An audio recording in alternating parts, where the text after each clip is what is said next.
ડભોઈ નગરમાં world sparrow day નિમિત્તે ભાજપ યુવા મોરચા તથા તાલુકા નગર ભાજપ સંગઠન દ્વારા પક્ષી સંરક્ષણ માટે અનોખી પહેલ હાથ ધરવામાં આવી હતી। આ કાર્યક્રમ અંતર્ગત પક્ષીઓ માટે પાણીના કુંડાનું વિતરણ કરવામાં આવ્યું હતું। ડભોઈ એપીએમસીના મેદાન ખાતે યોજાયો હતો, જ્યાં ઉનાળાની કડકડતી ગરમીમાં પક્ષીઓને પાણીની અછત ન રહે તે હેતુસર આ અભિયાન ચલાવવામાં આવ્યું હતું। આ પહેલનો મુખ્ય ઉદ્દેશ્ય ચકલી સહિત નાના પક્ષીઓને સરળતાથી પાણી ઉપલબ્ધ કરવાનો હતો। આ કાર્યક્રમ દ્વારા નાગરિકોને પોતાના ઘર આંગણે, ગેલેરીમાં અથવા આસપાસના વિસ્તારોમાં પાણીના કુંડા મૂકવા માટે પ્રેરિત કરવામાં આવ્યા હતા। હવા અને અવાજ પ્રદૂષણથી પણ પક્ષીઓ પર પ્રતિકૂળ અસર પડે છે। પાણીની તંગી, ખાસ કરીને ઉનાળામાં પાણી ન મળવાથી ઘણા પક્ષીઓ જીવતા નથી રહેતા। શું કરી શકાય? ઘર આંગણે પાણીના કુંડા અને દાણા મૂકવા, બૂથ માટે નાના બોક્સ લગાડવા, ઝાડ વૃક્ષોનું સંરક્ષણ કરવું, કીટનાશક દવાનો ઉપયોગ ઓછો કરવો।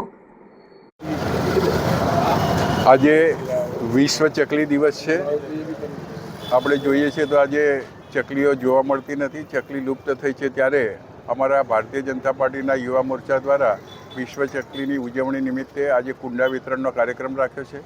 આ કુંડા દરેક જેને આપીએ એ પોતાના ઘેર મૂકશે અને આ ઉનાળાની ગરમીમાં ચકલીઓને પાણીની વ્યવસ્થા થાય એ માટે છે અને આ ખૂબ સુંદર કાર્યક્રમ કર્યો છે। એ માટે યુવા મોરચાને ખૂબ ખૂબ અભિનંદન આપું છું અને જીવદયા એ ખરેખર સૌથી મોટી સેવા છે।